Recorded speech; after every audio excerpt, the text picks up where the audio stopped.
أعوذ بالله من الشيطان الرجيم بسم الله الرحمن الرحيم ويسألونك عن ذي القرنين قل سأتلو عليكم منه ذكرا إنا مكنا له في الأرض وآتيناه من كل شيء سببا فأتبع سببا حتى إذا بلغ مغرب الشمس وجدها تغرب في عين حمية ووجد عندها قوما قلنا يا ذا القرنين إما أن تؤذب وإما أن تتخذ فيهم حسنا قال أما من ظلم فسوف نعذبه ثم يرد إلى ربه فيعذبه عذابا نكرا وأما من آمن وعمل صالحا فله جزاء الحسنى وسنقول له من أمرنا يسرا ثم أتبع سببا حتى إذا بلغ مطلع الشمس وجدها تطلع على قوم لم نجعل لهم من دونها سترا كذلك وقد أحطنا بما لديه خبرا ثم أتبع سببا حتى إذا بلغ بين السدين وجد من دونهما قوما لا يكادون يفقهون قولا قالوا يا ذا القرنين إن يأجوج ومأجوج مفسدون في الأرض فهل نجعل لك خرجا على أن تجعل بيننا وبينهم سدا قال ما مكني فيه ربي خير فأعينوني بقوة أجعل بينكم وبينهم ردما آتوني زبر الحديد حتى إذا ساوى بين الصدفين قال انفخوا حتى إذا جعله نارا قال آتوني أفرغ عليه قطرا فما استطاعوا أن يظهروه وما استطاعوا له نقبا قال هذا رحمة من ربي فإذا جاء وعد ربي جعله دكاء وكان وعد ربي حقا وتركنا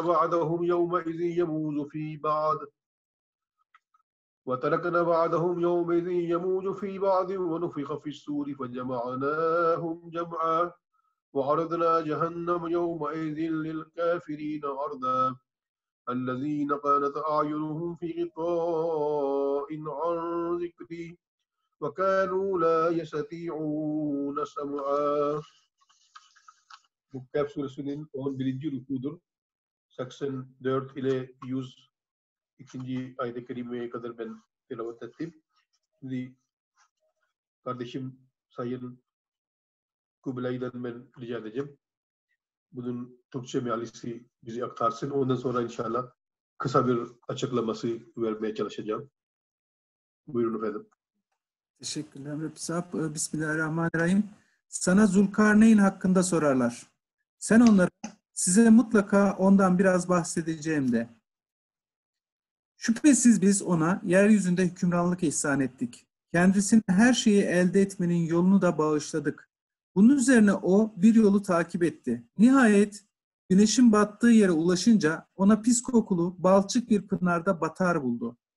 Onun yakınında da bir kavme rastladı. Biz dedik ki, ey Zulkarneyn, ister onlara azap ver, istersen de kendilerine karşı iyi bir davranışı benimse. O dedi ki, kim zulmederse biz onu mutlaka cezalandıracağız. Sonra o Rabbine döndürülecek. O da kendisini şiddetli bir cezaya çarptıracak. Ancak kim iman edip yerli yerinde iyi işler yaparsa kendisine çok iyi bir karşılık verilecek. Biz de elbette ona emrimizden kolay olanı söyleyeceğiz. Sonra o yine bir yolu takip etti. Nihayet güneşin doğduğu yere ulaşınca onu kendileriyle o güneşin arasına engel koymadığımız bir kavmin üzerine doğar buldu. İşte bu hadise aynen böyle oldu. Bizim bilgimiz onunla ilgili tüm olayları kapsamaktadır. Sonra o yine bir yolu takip etti. Nihayet iki dağın arasına ulaşınca onların de söz anlaması güç olan bir kavim buldu. Onlar dediler ki ey Zülkarneyn, şüphesiz Yecüc ile Mecüc bu memlekette fesat çıkaranlardır. Bizimle onlar arasında bir engel inşa etmen için vergi verelim mi? O da dedi ki Rabbimin bana ihsan ettiği güç düşmanın elinde bulunan araç ve gereçten daha iyidir. Onun için ancak gücünüzle bana yardım edin. Ben de sizlerle onlar arasına büyük bir set yapayım. Bana demir parçaları getirin dedi. Her iki tepenin arasını doldurarak aynı seviyeye getirince şimdi ateşi körükleyin dedi. Onu tamamen ateş haline getirince bana erimiş bakır getirin ki üzerine dökeyim dedi.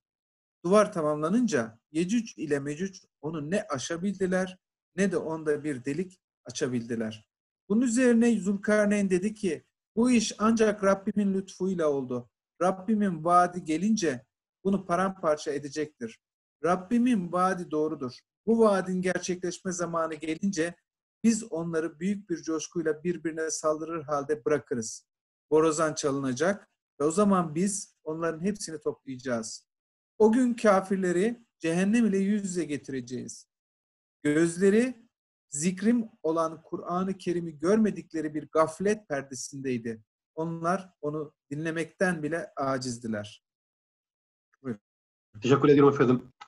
Şimdi biraz önceki derslerde de ben arkadaşlara şunu açıklamaya çalıştım ki Ahmedi Müslüman Cemaati tarafından verilen Kur'an tefsirinin özelliği şudur.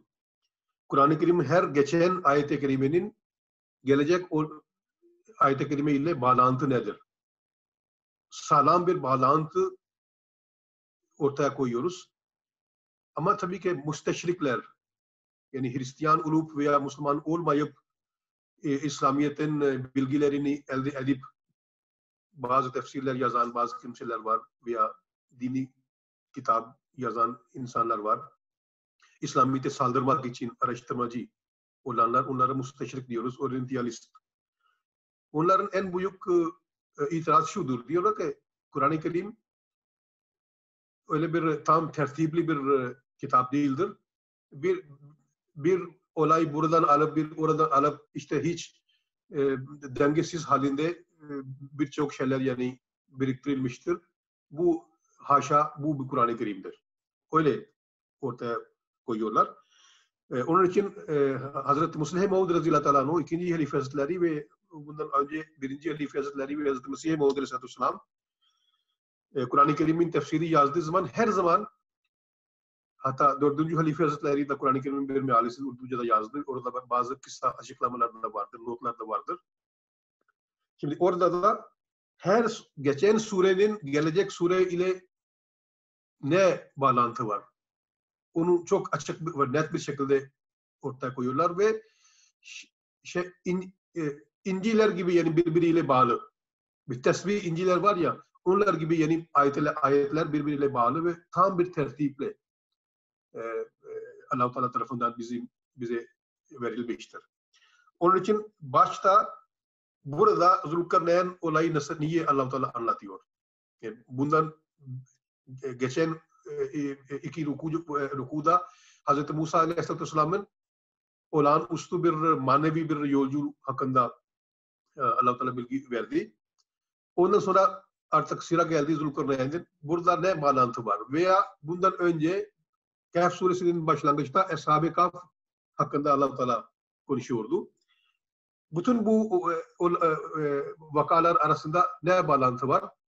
Onu anlattı Hazreti Halife-ül Mesih Sani radıyallahu anh. Mesela burada diyor ki Eshab-ı Kahf olayları anlattıktan sonra Allah-u Teala Hazreti Musa aleyhisselamın İsra yani manevi bir yolculuk hakkında bilgi verdi. Ve Allah-u Teala şöyle bize söyledi ki Hristiyan milletin birinci gelişme çağı Muhammed Resulullah sallallahu aleyhi ve sellem'in geldikten sonra olacaktır. Geldikten sonra sona erecektir. Ve tabii ki bu sure Mekke'de nazil olmuş. Müslümanlar çok zayıf durumda. hala yani kendi hayatı için yani mücadele veriyorlardı. Müslümanlar çok büyük bir ne diyorsunuz baskı altında orada. Hiçbir güçlük yok, hiçbir gelecek insan yani göremiyor yani gelecekte ne olacaktır. Ama işte bu zayıf durumda bile Allah Teala Hazreti Resulullah sallallahu aleyhi ve sellem diyor ki Ashab-ı Kahf ve İsra vakasından Hazreti Musa Aleyhisselatü Vesselam'ın milletin ikinci parçası yani Hristiyanlık. Birinci parçası Yahudilik, ikinci parçası Hristiyanlık. İşte onların gelişme çağı Hazreti Muhammed Mustafa sallallahu aleyhi ve sellem gelişiyle sona erecektir. Ve daha sonra da bu zayıf durumda bile Müslümanlar için bu geleceğe dair bu müjde vermek Müslümanlar için çok büyük bir güç sebebi oldu. Çünkü Mekke hayatında Resulullah'ın Mekke döneminde Hristiyanlar yenilecektir. Müslümanlar ile yani karşı karşıya gelince yenilecektir. Ve bu müjde vermek çok büyük bir güç verdi Müslümanlara Allah-u Teala. Ve ondan sonra Zulkarneyn hakkında bilgi vermesiyle Allah-u Teala Hristiyanlar Müslümanların zayıf düştükten sonra tekrar güçlenecektir. Bu bilgi vermektedir. Ve o zaman Allah tarafından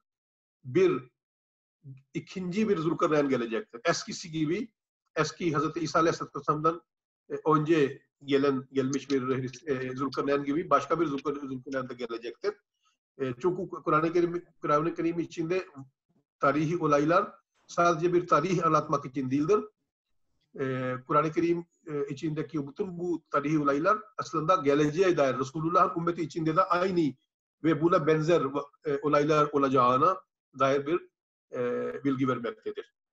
Onun için burada Allah-u Teala tam yerinde yani bu olaylar anlatıyor ki her iki Hristiyanların her iki gelişme arasında Resulullah'ın gelmesi Allah tarafından mukadder oldu ve ondan sonra Müslümanlar son yani zamanda zayıf düştükleri zaman Allah Teala mutlaka onlara güçlendirmek için ikinci bir Zulkarneyn'e gönderecektir. O ikinci Zulkarneyn kimdir? Birinci Zulkarneyn kimdir?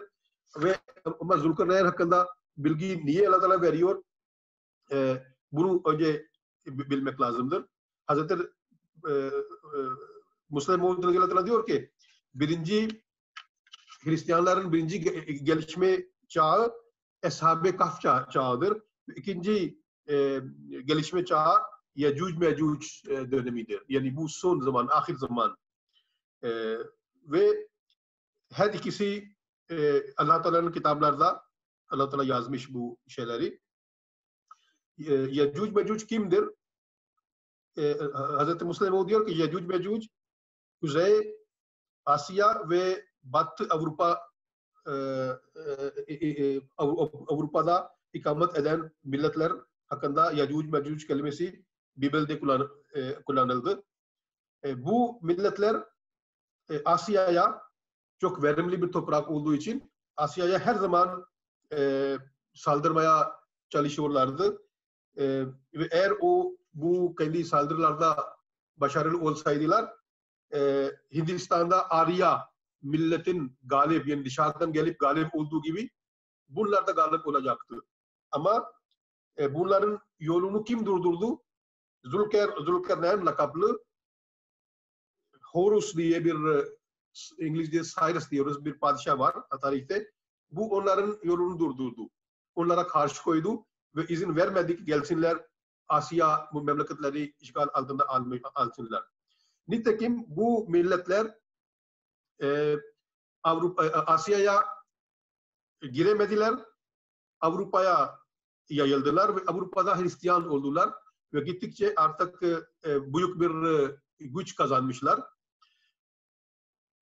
İşte o zaman Horus onlara bu tarafa gelmek izin vermeyince sanki yani bir açıdan onlara Avrupa memleketlerde bir araya gelip büyük bir güç sağlanacağı desteklemiş oldu yani. Niyet bu değildi ama netice bu oldu.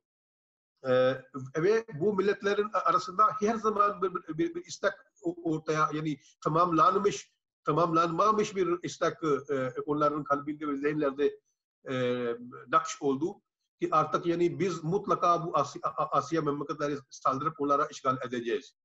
O zaman onlara Horus durdurdu ama bu zaman yani neslinden daha sonraki nesillerde yani binlerce seneler içerisinde onların kafalarda bu istek kaldı, kalıcı olarak yani bu düşünce kaldı ki biz mutlaka bu memleketleri saldıracağız ve onlara işgal altına alacağız.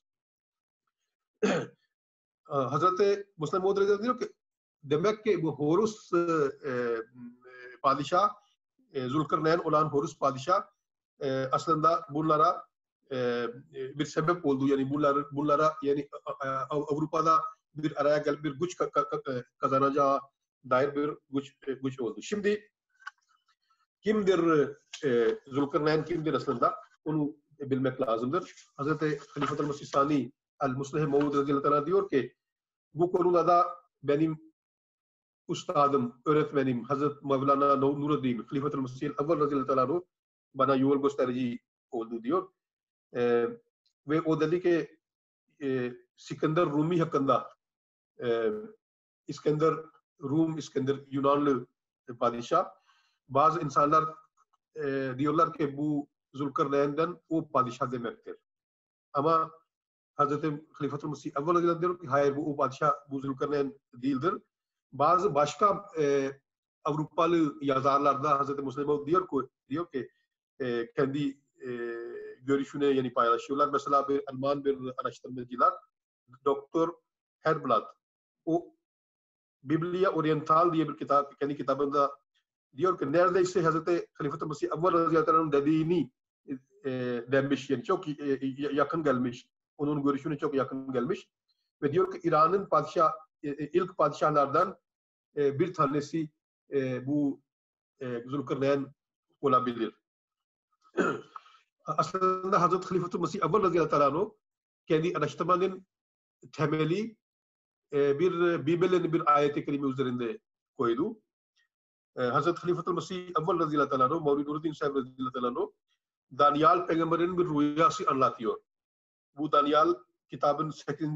bölümünde 3 ile 4 ayet ve ondan sonra 20 ayet-i kerime içerisinde şöyle yazıyor.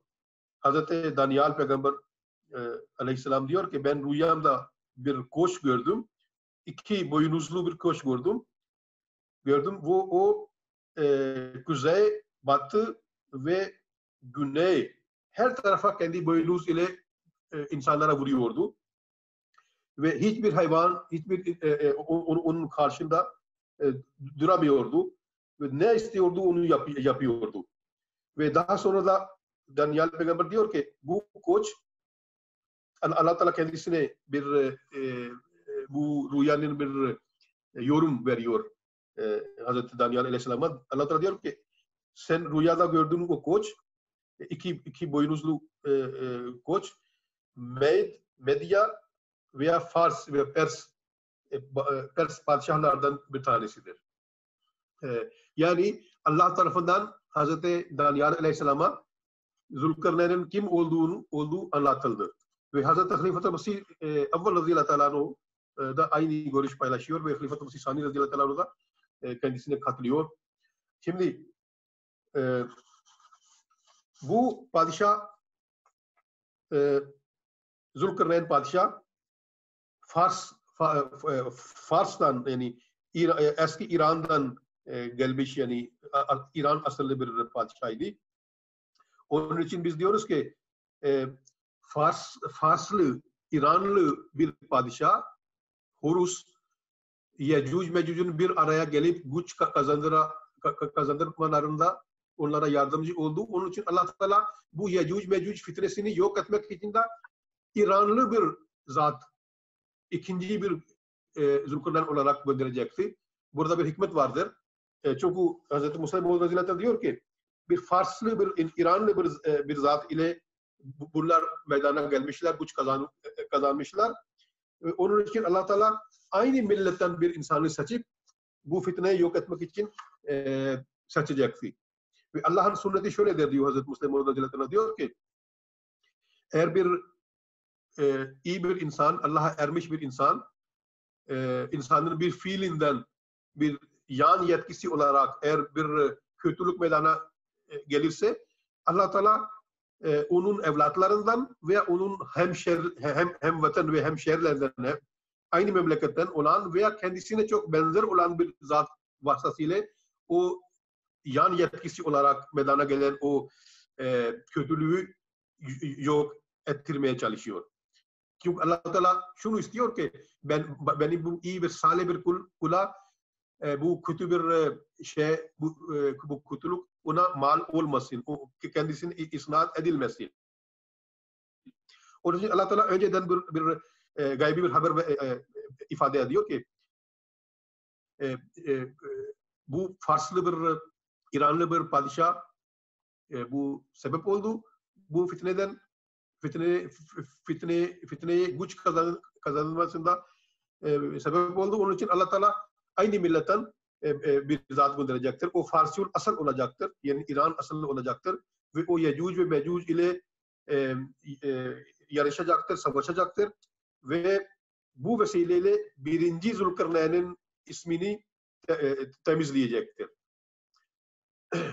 Ve niye Allah Teala ona bu ikinci gelen bu zat, Yecüc Mecüc ile mücadele eden bu zatın ismi niye Allah Teala ve lakab niye Zülkarneyn koydu? Hazreti Müslim Radıyallahu diyor ki çünkü onun iki çeşit hani Daniel Nabi görmüş rüyasında ki bir koç var, iki boynuzlu. İki boynuzlu koç var, yani iki kabiliyetli bir zat gelecektir. İlk Horus padişah, onun da iki tane şey vardı, iki yetenekli vardı. Hem yani batıda o mücadele etti hem de doğuda mücadele etti. Aynen gelecek olan Zülkarneyn, Yecüc Mecüc ile karşı karşıya gelen Zülkarneyn'e iki kabiliyet verecektir Allah Teala. Bir de onun Mehdilik kabiliyeti vardır. İkincisi de Mesihlik kabiliyeti olacaktır. Ve Hz. Muhammed Resulullah sallallahu aleyhi ve sellem'in bilgilerinin bir varis olarak, onun bilgilerinin varisi olarak kendisine Mehdi lakabı verilecektir. Ve Hz. İsa aleyhisselatü vesselam'ın kabiliyetlerini varis olmak için olacağı için Allah Teala onun aynı zamanda Mesih lakabı da verecektir.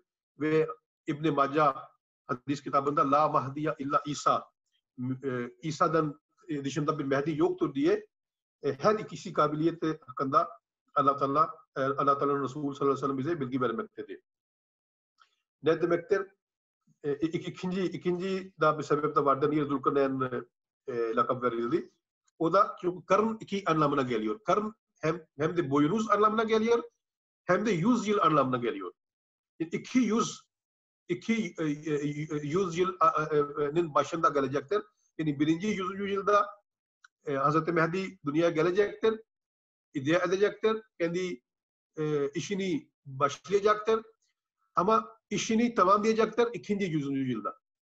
Yani her iki 100 yılda İslamiyet'e hizmet edecektir ve Yecüc Mecüc ile ve Deccal ile savaşacaktır.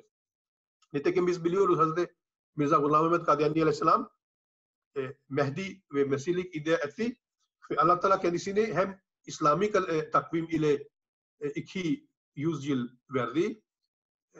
13. yüzyıl sonunda geldi. 14. yüzyıl başında kendi işini tamamlayıp Allah Teala'ya kavuştu.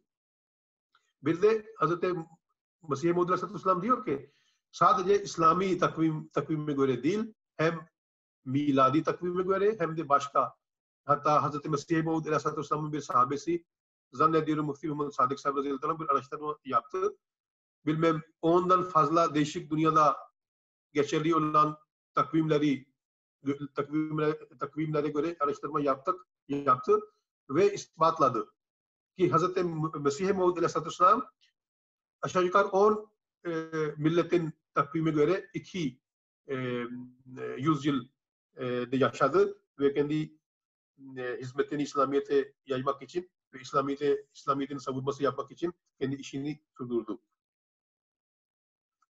Hazreti Resulullah sallallahu aleyhi ve sellem sahabelerde otururken Kur'an-ı Kerim'in bir ayet-i kerimi hakkında sormuşlar.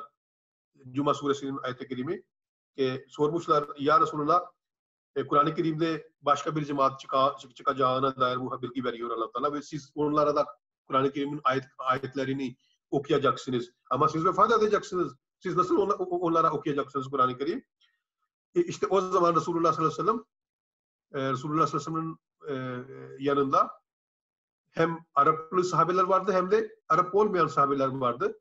Ve Resulullah sallallahu aleyhi ve sellem Fars'tan, İran'dan gelmiş bir sahabe Hazreti Salman Farisi radıyallahu anh'ın omuzuna el basarak dedi ki لَوْ كَانَ الْاِمَانُ بِسُرَيَّ لَنَالَهُ رَجُلٌ مِنْ هَاُولَٰئِ eğer iman Ulkar yıldızına çıkarsa bile bunlardan birçok insan, yani bu millete ait olan birçok insan imanı yeryüzüne getirecekler. Ve bazı rivayetlere göre raculun vardır bir tane, bir Farslı insan, ama bazı rivayetlerde birden fazla kelimesi var. Raculun da vardır, yani tekel kelimesi de vardır. Bazı rivayetlerde çoğul kelime, ricalun kelimesi de vardır.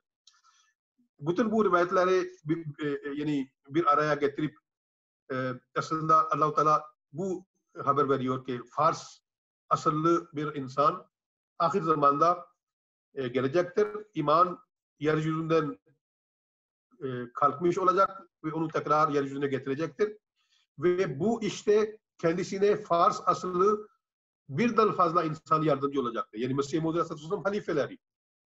Biliyoruz yani ikinci halifesi, üçüncü halifesi, dördüncü, beşinci halifesi de aynı milletten, aynı Farsi asıl insanlardan. Birinci halife Hazreti Bulan Nuruddin Sahibi Radıyallahu anh tabi Hint asıllı. Şimdi sıra geldi. Niye Allah-u Teala Kur'an-ı Kerim'de Yecüc Mecüc kelimesi kullanıyor ama hadis kitaplarda Deccal kelimesi vardır. Yani Mehdi Deccal ile savaşacaktır. Ama Kur'an-ı Kerim içinde Yecüc Mecüc kelimesi var.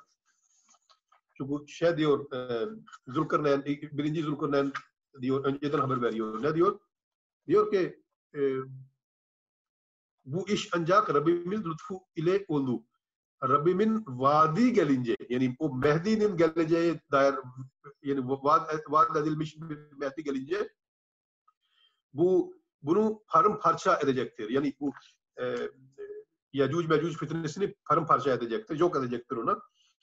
Şimdi Hazreti Musleh Maud radıyallahu anh diyor ki bu Kur'an-ı Kerim'de Yecüc Mecüc kelimesi var, hadiste de Deccal kelimesi vardır ama her ikisinin Mehdi ile savaşacağını Allah-u Teala önceden bize ve Allah'ın peygamberi haber veriyor. Allah Yecüc Mecüc kelimesi kullanıyor, Allah'ın peygamberi Deccal kelimesi kullanıyor. Demek bu aynı millet demektir. Sadece tek bir fark vardır. Yecüc Mecüc kelimesinden bu fitnenin siyasi yön Allah-u Teala bize anlatmaktadır. Ve Deccal onların dini bir açıdır. Bu fitnenin dini açıdır. Her iki çeşit rivayetleri bir araya getirip insan buluyor ki Yecüc ve Mecüc zamanında küfür çok yayılacaktır ve onlara savaşacak olan bir Farslı bir erkek olacaktır. Onun için bir Zulkarneyn, Fars asıllı bir Zulkarneyn'in yaptığın bir neticesinde dünyaya meydana gelen bu fitne başka bir Fars asıllı bir Zulkarneyn onun tasfiyesi yapacaktır. Şimdi burada Hazreti Musleh Maud radıyallahu anh diyor ki bazı insanlar bu Fars asıllı bir reformcu geleceği hakkında diyorlar ki Bahaullah hakkında, Bahailer var. Onların kurucusu, onlar hakkında diyorlar ki o da Fars asıllıydı. Ama Hazreti Musleh Maud radıyallahu anh diyor ki hadislerde vaat edilen gelecek olan bir zat hakkında ve Kur'an-ı Kerim içinde ve Cuma suresi içerisinde onun alametleri anlatıyor. o alametleri 4 çeşittir. Birincisi Fars asıllı olacaktır. İran asıllı olacaktır. İkincisi o Hazreti Muhammed Resulullah sallallahu aleyhi ve sellem'in talebesi olacaktır. Yani kendi başında bir yeni bir din inşa eden bir insan olmayacaktır. Üçüncüsü de Kur'an-ı Kerim'in ayet-i kerimelerden anlaşılıyor ki o ikinci Zülkarneyn 200 yıl paylaşacaktır. Yani sadece bir 100 yılda gelip de kendi işini tamamlayıp vefat etmeyecektir. 100 yıl arasında, 2 asır arasında onun işi yayılacaktır. Dördüncü de o Yecud Mecud fitnesini yok edecektir. Bu 4 alamet veriyor Allah Teala. Bu alametlerden sadece bir tane Fars asıl olmak, İran asıl olmak Bahaullah hakkında gerçekleşti ama başka 3 alametleri yok onda. O zaten yeni bir din getirmiş.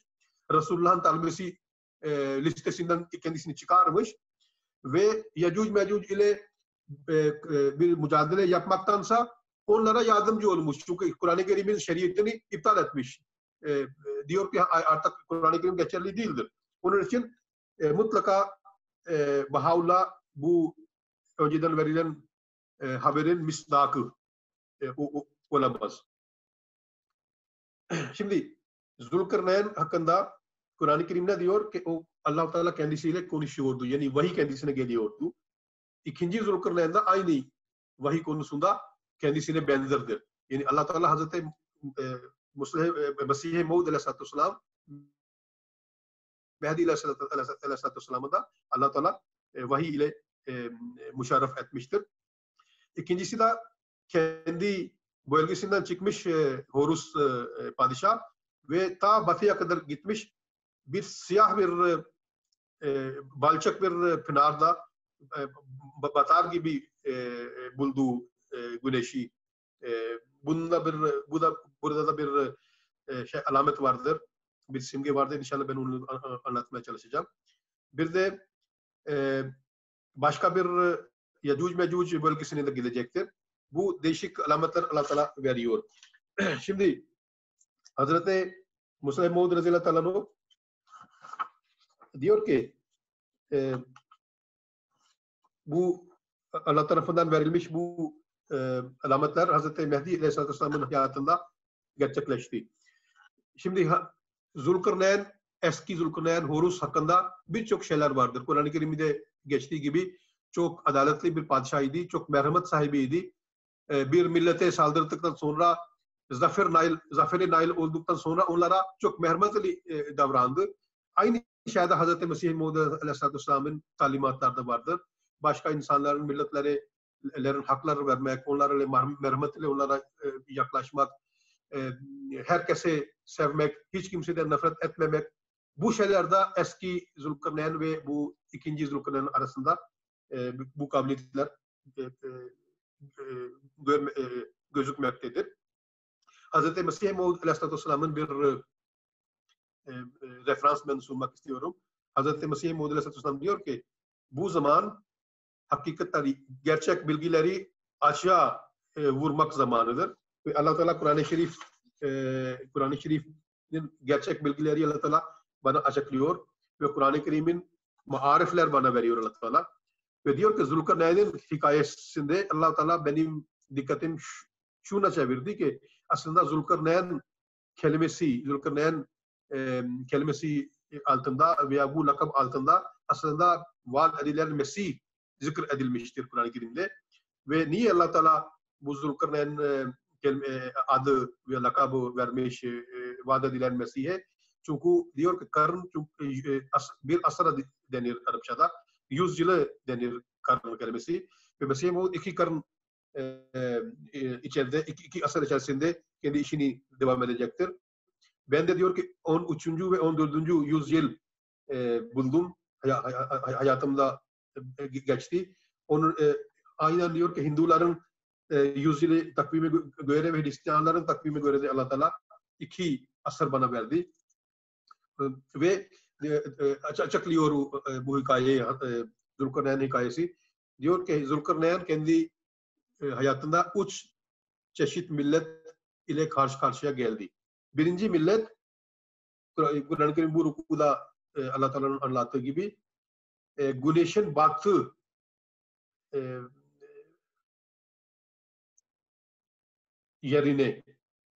yerindeydi ve çamur ve balçık içerisindeydi. Bundan Hazreti Mesih Maud Aleyhisselam diyor ki Hristiyan milleti kasıt ediliyor. Çünkü onların şeriatın güneşi batmıştır. Artık onların şeriatı bitmiştir. Onlar elinde şeriat kitabı artık yoktur. Zaten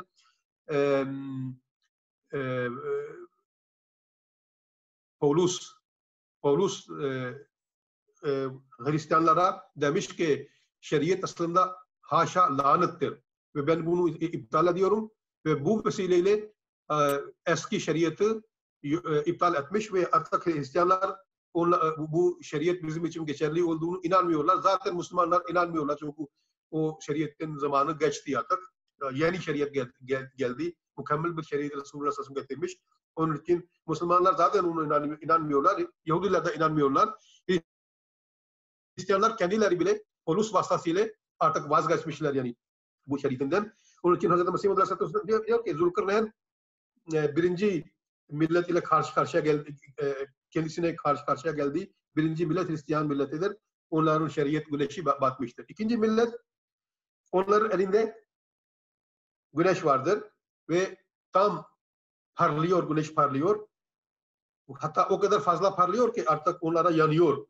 Bu millete Müslüman, şu andaki Müslüman milleti diye Resulullah diyor ki onların şeriat güneşi parlıyor. Gerçek şeriat onların elinde ama bu şeriatın, bu güneşin ışıklardan faydalanacağına onlar kendisine göre kendi hayatlarını sürdürmüyorlar. Onun için sanki yani onun ışıklardan faydalanmıyorlar. Tam aksine yanıyorlar. Bu simgesel dilinde böyle Allah Teala anlatıyor. Şimdi Mesih Maud Aleyhisselam diyor ki şimdi şu anda Müslümanlarda bir güneş vardır, Kur'an-ı Kerim vardır. Onun içinde bir ışık da vardır. Ama Müslümanlar ondan faydalanmıyorlar ve faydalı bir tarz ile onu kullanmadılar ve Allah'ın celalinden ve Allah'ın yüceliğinden hiçbir pay almadılar Müslümanlar. Üçüncü millet Hazreti Mesih Maud Aleyhisselam diyor, Kur'an-ı Kerim anlatıyor, diyor ki biz bir millet var ki o Zulkarneyn'i görecekler, kendisine inanacaklar ve kendisinden rica edecekler ki bu Yecud Mecud fitnesinden bizi koru. Biz sana yardımcı olacağız, biz sana parasal yardım vereceğiz ve sen bizim için bizim ve bu Yecud Mecud fitnesi arasında bir duvar yapacaksın. Ve bu millet de diyor ki bana inanacak olan bir cemaattir buradan. Çünkü onlar istiyorlar ki Yecud Mecud fitnesine karşı İslamiyet'i savunmak için benim yaptığım mücadelede onlar bana yardımcı olacaktır. Şimdi ne diyecekler? Diyecekler ki ey Zulkarneyn, Yecud Mecud dünyada fesat yaratmışlar. Eğer siz istiyorsanız biz sizin için aidatlar, çandalar biriktireceğiz ve bu çandayı harcayıp siz bizim aramızda bizim düşmanımız arasında bir duvar yapacaksınız. Ve Zulkarneyn ne diyecekler? Diyor ki Allah Teala'nın verdiği güç bu sizin paranızdan daha güçlüdür. Yani Allah Teala'nın verdiği deliller, Allah'ın verdiği vahiy yoluyla Allah Teala tarafından Mesih Maud Aleyhisselam'a İslamiyet'in savunması için verilen yollar o daha güçlüdür. Ama yine size de sevap vermek istiyorum. Siz de bu işime yani iştirak edebilirsiniz. Paranız ile gücünüz yetinceye kadar siz de para vereceksiniz. Aylık aidatlar vereceksiniz. Allah Teala'nın verdiği bu para Allah yolunda harcayabilirsiniz. Yani size sevaptan ben yoksun etmeyeceğim. Siz de bu konuda yardımcı olabilirsiniz. Şimdi Mesih Maud Aleyhisselam diyor ki Zulkarneyn onlara diyecek ki demirin parçalar bana getireceksiniz. Yani siz kendi dininizde çok sağlam olacaksınız. Yani bu dini kabul edip bu cemaate katılıp artık bundan çok güçlü bir şekilde sizin inancınızı koruyacaksınız ve pahası ne olursa olsun isterseniz hayatlarınızı yani vermek zorunda kalırsınız. Bu fedakarlığı yaparsınız. Hem sizin malınız ile hem sizin canlarınız ile cihad yapacaksınız İslamiyet'i savunmak için. Ama bu nereye kadar yani bunu yapacaksınız ki hatta bu demir parçalar sanki ateş gibi sıcak oluncaya kadar bunu devam edeceksiniz. Ama Mesih Aleyhisselam diyor ki Allah Teala'nın sevginin doruk noktası şudur ki insan ateş içinde olan demir parçası gibi olsun yani. Tam ateş gibi olsun. Yani demir parçası ateşe koyulduğu zaman ne oluyor? Yavaş yavaş o kadar sıcak oluyor ki insan ateş ve onun arasında hiçbir fark her ikisi ayıramaz haline getiriyor. Aynen eğer bir insan Allah Teala'ya seviyorsa Allah'ın sıfatı onun zatında, onun kişiliğinde insanlar için görmek mümkün olması gerekiyor. Allah Teala'nın merhamet sahibi olduğu gibi Allah Teala'ya seven insan da merhamet sahibi olsun. Ve Allah için Allah Teala nasıl insanları affederse bu mümin de affeden insanlara çok affeden olsun. Onun için Hazreti Mesih Muhammed Aleyhisselam diyor ki bu vesileyle Allah Teala hem Zulkarneyn'in kim olduğunu anlatıyor hem de Zulkarneyn'in yandaş olanlar kim olacaktır, ona muhalif olanlar kim olacaktır. Burada bu şeyler Allah Teala veriyor. Onun için burada Allah Teala Kehf suresinde Zulkarneyn hakkında bilgi vermekle ne ifade ediyor? Ki Deccal'ın fitnesinden korumak için Allah Teala tabi Deccal'ın fitnesi anlatıyor. Yacuc Mecud'un fitnesi çıkacak hakkında Allah Teala bilgi veriyor. Müminler artık yani üzüntüye kapılmasınlar. Allah Teala bu fitneyi yok etmek için de eski Zulkarneyn gibi bir Zulkarneyn gönderecektir. Ve onlara kim yardımcı olursa Allah Teala onlara sevap almak fırsatı verecektir. Onun için Allah Teala zaten Resulullah sallallahu aleyhi ve sellem önceden bize haber vermiş ki eğer Deccal fitnesinden korunmak isterseniz Kehf suresinin süremiz sona geldi. Toparlayabilirseniz. Efendim. Ve son ayetleri yeni okuyacaksınız. Bir de Resulullah'ın bir hadis var dedi. Resulullah diyor ki eğer Cuma günü bir mümin Cuma günü Kehf suresinin tilaveti ederse, onu okursa gelecek Cuma'ya kadar Allah Teala bir nur bu adam için okuyan için yaratıyor. Yani bu nur içerisinde ve Allah Teala'nın himayesi altına kalıyor. Eğer her Cuma bir insan Kehf suresi okuyorsa Allah Teala'nın devamlı bir savunması altında oluyor. Allah Teala hepimizi nasip etsin ki biz sadece yani bu Kehf suresinin ne diyorsunuz kelimeleri okumak ile yetinmeyelim. Tam aksine bunun derin bilgilerini de bilmiş olalım ve bu vesileyle Hz. Mesih Maud Aleyhisselatü Vesselam işinde kendisine yardımcı olmak için canlarımız ile ve mallarımız ile mücadele etmeye her zaman